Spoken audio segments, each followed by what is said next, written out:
In this video, I want to talk about how to conduct or design and conduct a research study in college. Now, when you think about research papers in high school and sometimes your first year of college, they tend to be the kind of research that you get or you do in the library. So you're reading about what other scientists and scholars have done, and you're trying to put them together and make an argument or support an argument.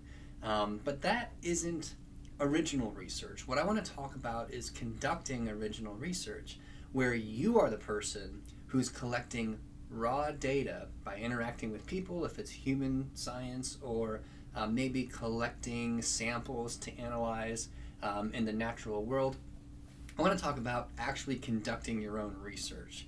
And so in the scholarly community and scientific community, we call this research. But I realize that a lot of students, when they say research, they just mean reading about something and then reporting on that, but they're very different. So I'll divide the research process into 5 different steps and go through each step. Now, any one of these steps would be worth spending time on alone. And so you might decide to do step 1 by itself, or step 3 by itself, or 5 by itself. Every single one of those is a great learning opportunity. And it's very overwhelming to try to do all of them at once. So you can think about them separately. Of course, they're all connected. And if you can do all of them, I think that would be a great goal as a college graduate. Like if you are nearing graduation, to be able to do all of those. And this is what I ask of my senior level students, to actually conduct their own research project. All right, so step 1 is what we normally call, or what y'all normally call, research, where you're reading about a topic, you're seeing what's already been done. Just for the sake of an example, let's say a student is interested in autism research. They want to do their own study with a topic of autism in developmental psychology or in just regular psychology. So at this step, the literature review, so literature being books and articles and essays and maybe lectures on a topic that have already been published by the scientific community, you're reading what's out there.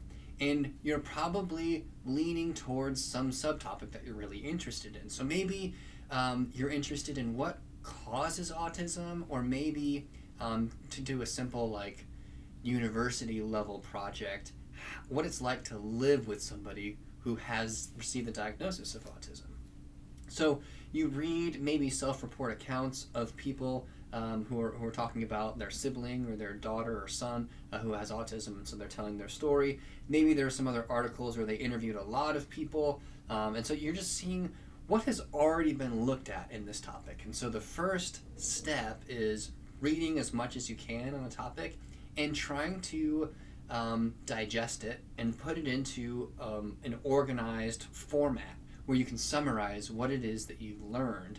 Now again, if the goal is to understand what it's like to live with somebody with autism, that's what you're going to focus on. And so you might say, parents of autistic children tend to have this experience. I read this article and the author said this. I read this other article, the author said this. Those 2 articles are pretty much in agreement, and so those are 2 references to support that. You might talk about siblings of autistic persons, and then maybe distant relatives, or even having children whose parents are autistic. And so there's 3 different looks at it. You have resources to support each of them, and all we've done is step 1. Now that's where a lot of research papers end. This is what I learned. But that's where the actual original research project is just getting started. So step 2 is stating a hypothesis. And so a hypothesis is, for lack of a better word, a prediction about the relationship between factors. So again, to borrow from a student who did something similar in one of my research classes, she said, siblings of autistic persons, siblings who, or I guess children whose siblings have autism, suffer greater levels of psychological disorders themselves. They're talking about depression and anxiety. So the student's hypothesis was that if you have an autistic sibling, then you're more likely to be depressed anxious, and other mood disorders. That's her hypothesis.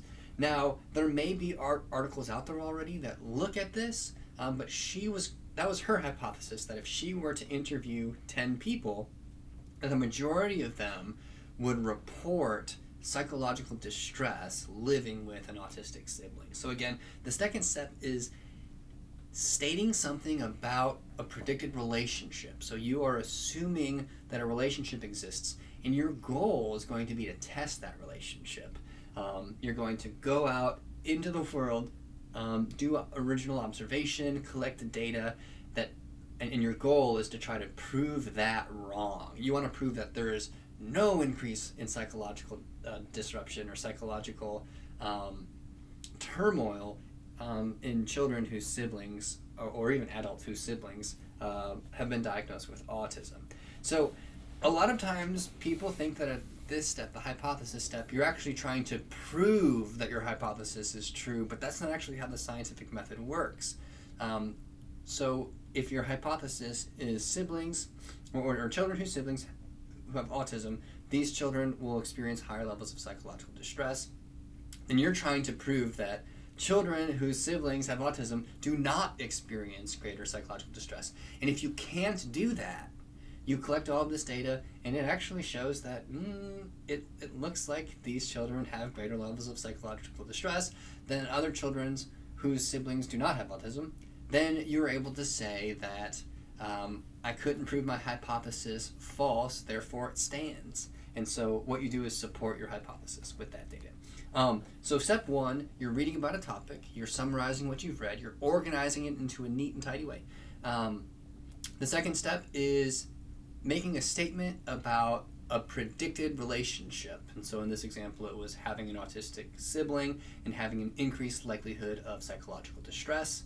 The next step, the third step, is to design a strategy to prove your hypothesis false, or to demonstrate that your hypothesis is false. So let's say we interviewed 10 children or adults whose siblings have autism, and we asked them about their history of psychological disorder.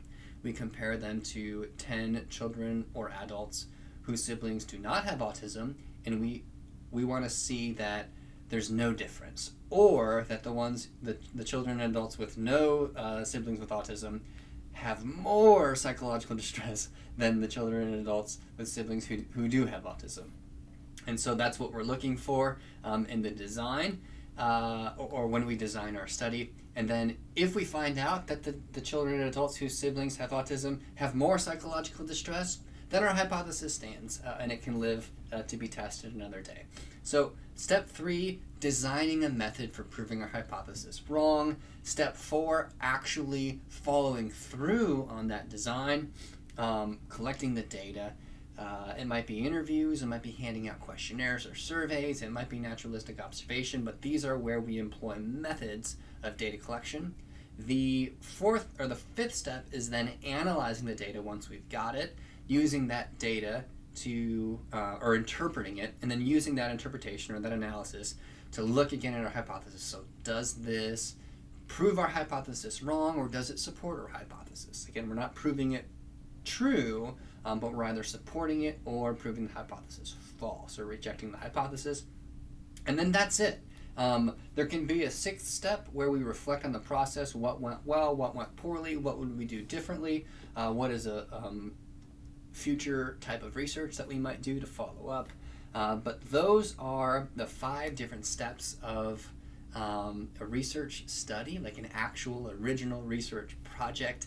And if you're in one of my classes and you're interested in doing any one of these steps, you can pick one and say, hey, I don't want to design a study, I just want to go collect data. So maybe you'll find a questionnaire and give it to 50 people and collect the data, and then see what the questionnaire, what all the results yield. And so you actually do a data collection and analysis, even though you didn't read about the topic in advance, you didn't design a way to test, you didn't come up with a hypothesis or design a way to test it, you just wanted to conduct interviews or distribute questionnaires. That's fine, it's a great practice to get into. It's still getting research experience.